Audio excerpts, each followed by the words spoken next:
तो late the original speed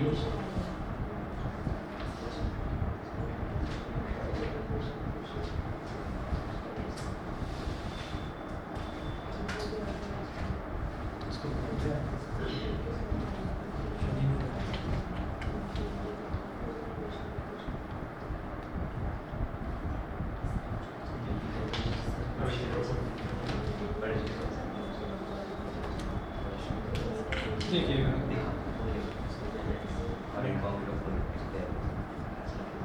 जो चीज़ हमसे पूछी जाती है उसको ही हम x या y दे देते हैं। Let the original speed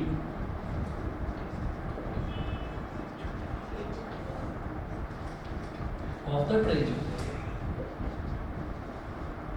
B x kilometre per hour. तो ट्रेन की जो ओरिजिनल स्पीड है उसको हमने x किलोमीटर पर आवर मान लिया, ठीक है। उसके बाद आप देखिएगा अब वो बोल रहे हैं, अब इसको ही मैं केस फर्स्ट लेकर चलो। केस फर्स्ट ले लिया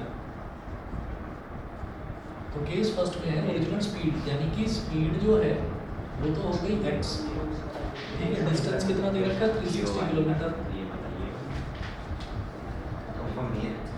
और जो टाइम है उसको मैंने t1 मान लिया। तो t1 मुझे कैलकुलेट करना है, t1 मुझे कैलकुलेट करना है। तो हमें वो जो एक चीज़ बताई थी डस्ट, वो याद रखना है। डस्ट मतलब distance is equal to speed into time, DST, बस ये याद रखिए सीधे सीधे। तो distance is equal to speed into time. तो मुझे t1 निकालना है, वो क्या हो जाएगा डिस्टेंस अपॉन स्पीड। तो t1 is equal to distance upon speed, तो ये कितना हो गया 360 अपॉन x आवर्स। उसके बाद केस सेकंड की बात करते हैं।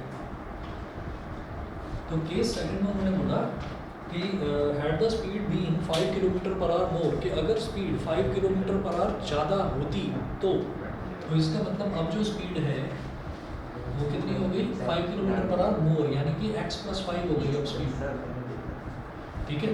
और जो डिस्टेंस है, डिस्टेंस तो सेम ही रहेगा, 360 किलोमीटर डिस्टेंस तो सेम ही रहेगा। तो वो कह रहे हैं कि it would have taken 48 minutes less for the journey. वो देखते रहेंगे अभी हम पहले t2 निकालेंगे। तो t2 इस केस में भी डिस्टेंस अपॉन स्पीड करा, तो 360 अपॉन x+5 कितना आर आ गया। तो उन्होंने बोला कि ये जो टाइम है ना, ये कितना टाइम है, ये जो टाइम है सेकंड केस में जो टाइम आया है ये पुराने वाले टाइम से 48 मिनट कम है, ठीक है। 48 मिनट कम है। कि अगर उसकी स्पीड 5 किलोमीटर पर आवर हम बढ़ा देते तो टाइम ऑब्वियसली कम लगता। तो कितना कम लगता 48 किलोमीटर कम। तो इसका मतलब क्या है, ये जो t2 है, ये t1 से छोटा होगा, ये t1 से छोटा होगा, कम टाइम लगेगा जब स्पीड बढ़ा देंगे। तो जो चीज़ छोटी है उसको बड़े के बराबर करने के लिए जितना गैप है उतना ऐड कर दीजिए इसमें। तो हम क्या करेंगे t2, या सीधा लिखो आप t2 इज इक्वल टू पुराने वाला जो टाइम है t1 उसमें से 48/60 लेस कर दीजिए बस। ये समझ गए कि नहीं? ये कम लग रहा है तो कितना कम हो रहा है पुराने वाले से 48 मिनट्स का, तो उसमें से 48 सब्ट्रैक्ट कर दिया। हाँ दोबारा देख लो भाई, पहले वाले केस में हमने टाइम निकाला तो वो 360/x आ गया सीधा सीधा। दूसरे वाले में क्या हुआ, डिस्टेंस तो 360 किलोमीटर ही रहा स्पीड x+5 हो गई, तो टाइम क्या होगा डिस्टेंस अपॉन स्पीड, तो 360/x+5। तो पहले वाले केस का टाइम t1, दूसरे वाले केस का टाइम t2। तो जो t2 लग रहा है वो पहले वाले टाइम के कंपैरिजन में 48 मिनट्स कम लग रहा है। तो t2 इज इक्वल टू पहले वाला time t1 minus 48 minutes, 48 minutes मतलब 48/60 है ना। तो इसलिए t1 माइनस 48/60 ये कर दिया, तो ये t2 इसके इक्वल हो गया। समझ गए, क्लियर है? अच्छा, उसके बाद आप ये कहेंगे यहाँ पर कि अब मैं t2 और t1 की जो वैल्यूज़ हैं अब मैं वो डाल दूँगा, तो मेरे पास सीधा सीधा x आ जाएगा। x मतलब स्पीड आ जाएगी, वो कर लीजिए।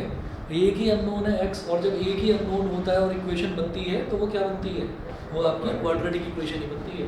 वो t2 कितना है 360/x+5, ठीक है, इज इक्वल टू t1 कितना है 360/x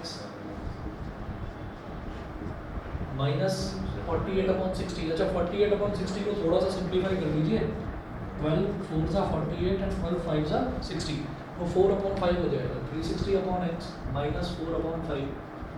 ठीक, अब क्या करिए इधर ले आओ इसको x वाले टर्म्स को, तो 360 upon x plus 5 minus 360 upon x is equal to minus 4 upon 5। अब 360 ले लो कॉमन, 360 कॉमन ले लिया, तो ये क्या हो गया 1 upon x plus 5 minus 1 upon x is equal to minus 4 upon 5। 4 9 जा 36, तो ये 90 रह गया इधर 90। x प्लस 5 और x का एलसीएम क्या हो जाएगा x प्लस 5 इंटू एक्स।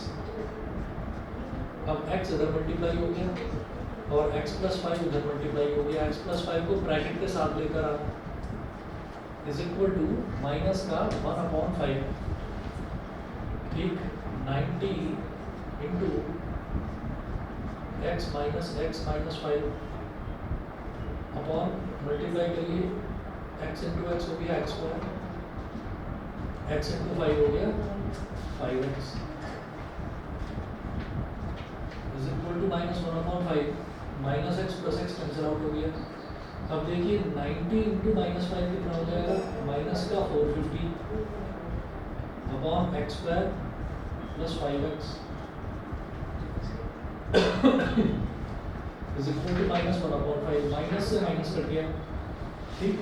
अब x स्क्वायर क्रॉस मल्टीप्लिकेशन कर दो तो x square plus 5x into 1 हो गया x स्क्वायर प्लस 5x और दिस इंटू दिस 5 0 जा 0, 5 5 जा 25, 5 4 जा 20 और 2 22 2 5 0, तो x स्क्वायर प्लस 5x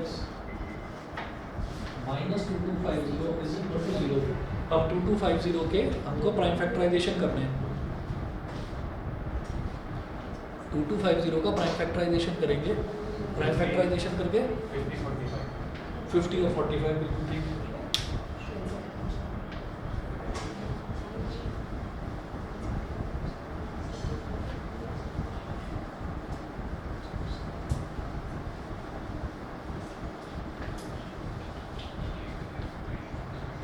तो इसको लिख लीजिए यहाँ पर x square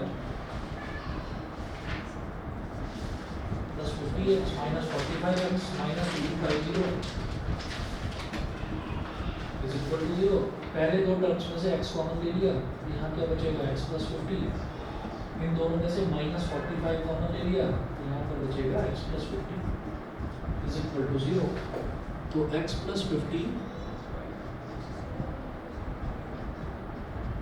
into x minus 45 is equal to 0, तो x is equal to minus 50, इसको तो एक्सेप्ट ही नहीं कर सकते क्योंकि speed can not be negative. x is equal to 45, तो x हो गया 45 किलोमीटर पर आवर, ये हो गई स्पीड। क्लियर है? चलिए, अगर t1 बड़ा होता फिर क्या होता? t2 सॉरी, अगर t2 बड़ा होता, अगर t2 बड़ा होता तो हम ये देखते हैं कि वो बोल रहे हैं कि भाई इसमें टाइम ज़्यादा लग रहा है ना, तो t2 अगर बड़ा है तो t1 में कुछ ऐड करेंगे तभी तो t2 के बराबर होगा। अब क्या था कि t2 छोटा है तो इसका मतलब t1 में से कुछ सब्ट्रैक्ट करेंगे तभी तो वो छोटे के बराबर होगा, t1 प्लस 45 वो प्लस हो जाता है। बस आपको बस ये देखना है कि जहाँ पर भी स्पीड ज़्यादा होगी तो वहाँ टाइम कम लगेगा, तो दूसरे वाले केस में क्या हुआ, स्पीड बढ़ गई तो टाइम कम लगेगा, तो t2 कम है तो उस ये कम है और ये ज़्यादा है तो ज़्यादा वाले में से कुछ सब्ट्रैक्ट ही तो करेंगे। उन्होंने दे रखा है कि वो उससे 40 मिनट्स कम ले रहा है पहले वाले केस से, तो कम मतलब सब्ट्रैक्ट, ज़्यादा मतलब। अच्छा, और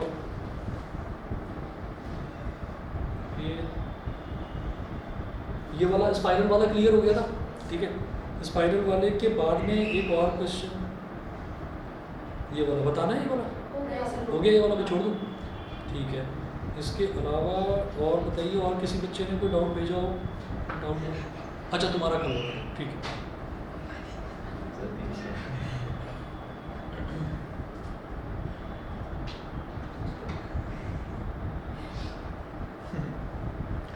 कुछ बच्चे ऐसे हैं ना जिन्हें कभी भूलते नहीं है, उन्हीं में से एक हो तुम, मैं भूलूंगा नहीं, अब तुम्हारा वो खत्म होने वाला है ना धीरे धीरे।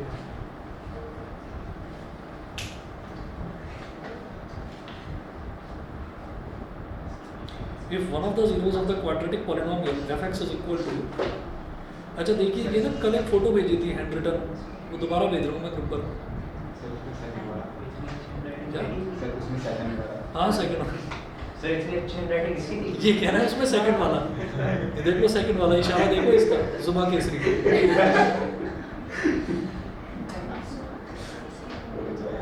ये इसकी तो राइटिंग है नहीं, तुम्हारी है राइटिंग। तो इसकी हैंडराइटिंग तो नहीं है। मुझे यकीन नहीं हो रहा है, कुछ बदल गए होगा। नहीं ठीक है भाई, ठीक है, बहुत अच्छी बात है भाई, मान लिए तुम्हारी बात। कौन सी दवाइयाँ खा? पता नहीं, सर डायग्राम में सर लगता है सर। अरे तो बहुत ज़्यादा अच्छी राइटिंग हो गई इसकी तो। हमारी संगति से टूट गया था सर तरीके से। अच्छा ये देखो, मैं तो सोच रहा था तुमने सबको बिगाड़ रखा है। चलिए क्वेश्चन देखिएगा। ये मतलब से मेरा नाम If one of the zeros of the quadratic polynomial, अभी जो क्वेश्चन भेजा है उसका ना सेकंड वाला पार्ट, तो one of the zeros of the quadratic polynomial है 4x square minus 8kx, fx is equal to 4x square minus 8kx minus 9 is equal in magnitude but opposite in sign of the other, then find the value of k, है ना। Equal in magnitude यानी कि हमने मान लिया if alpha and beta are the zeros, if alpha and beta are the zeros of this polynomial, then sir magnitude magnitude मतलब value और sign मतलब प्लस या माइनस, है ना। तो alpha is equal to minus beta, alpha जो है alpha की वैल्यू वैसे तो बीटा की इक्वल है ना, लेकिन उसका साइन अपोजिट है, equal in magnitude but opposite in sign. तो अगर एक की वैल्यू 10 है तो दूसरे की वैल्यू -10 है। अच्छा, अब वो बोल रहे हैं कि अब बस इतनी ही कंडीशन दे रखी है कि उसके जो जीरोस हैं they are equal in magnitude but opposite in sign, तो आपको के की वैल्यू निकालनी है, जो अननोन वैल्यू है के, ये निकालना है। सर जीरो हो जाएगी अभी बता रहा हूँ बेटा, एक मिनट। सर, अल्फा क्योंकि इसमें अगर इनका एडिशन करेंगे तो ये जीरो हो जाएंगे। बहुत बढ़िया, बहुत बढ़िया। आप ये देखिए alpha is equal to minus beta दे रखा है, ठीक है। माइनस बीटा को इधर ले आओगे तो alpha plus beta is equal to 0 हो गया, alpha plus beta is equal to 0। अच्छा, and we know that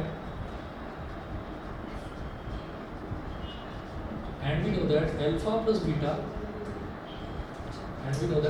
beta is equal to minus B upon A, minus B upon A. Alpha plus beta जो है 0 है ना, और minus B कितना है, बी है जो x के साथ जो मल्टीप्लाई होता है वही बी होता है। तो ये क्या हो गया, -8 के अपने साइन के साथ आएगा बी, ठीक है। उसका साइन क्या है, x के साथ जो मल्टीप्लाई हो रहा है -8 के, माइनस फॉर्मूले में है माइनस बी अपॉन, वो फॉर्मूले में माइनस ऑफ -8 के अपॉन ए कितना है 4।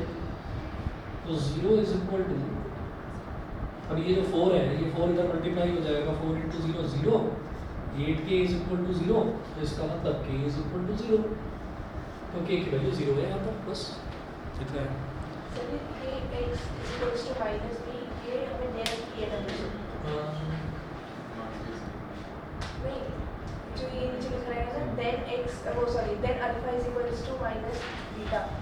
ये दे रखा है क्वेश्चन में, ये दे रखा है कि इस पॉलिनोमियल का जो जीरोस हैं वो they are equal in magnitude but opposite in sign, मतलब अल्फा बीटा के इक्वल है लेकिन साइन अपोजिट है उसका, मतलब alpha is equal to minus beta है।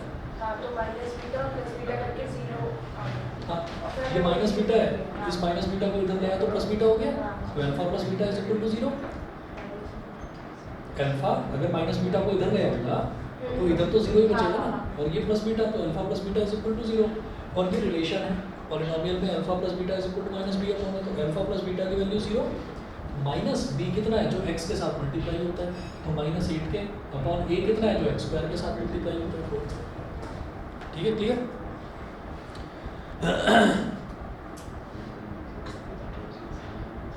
अच्छा, और बता दीजिए भाई, और किसी बच्चे का कोई डाउट हो तो।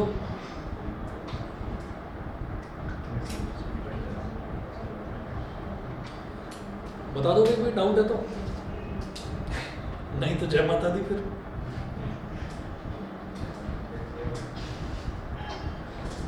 बताइए भाई, ऑनलाइन वाले कोई बच्चे हैं, डाउट किसी को हो तो। आर्या, आयुष्मान, सर हर्षन का है अंशुल आज नहीं है। वो डाउट नहीं है। हाँ नहीं ऑनलाइन तो नहीं है, तो हो सकता है ना रहे हो डाउट्स, क्योंकि इतना टाइम हो गया तो हो ही गई होगी तैयारी उसकी। उसने जो 2 क्वेश्चंस पूछे थे वो दोनों के दोनों जो है ना वो सिलेबस में नहीं थे, वही वाले थे वो आपका 2 into 2 की पावर m into 5 की पावर m, टर्मिनेटिंग और नॉन टर्मिनेटिंग वाले वो सिलेबस में नहीं है। बताइए भाई आप लोगों का अगर कोई डाउट हो, ऑनलाइन वालों का तो डाउट नहीं है, तो फिर ख़त्म करते हैं क्लास आज की, ठीक है। ढूंढ लेना। कोई और डाउट अगर हो तो मेरे को चाहे आप व्हाट्सएप कर देना, बाकी भाई परसों पेपर है आपका।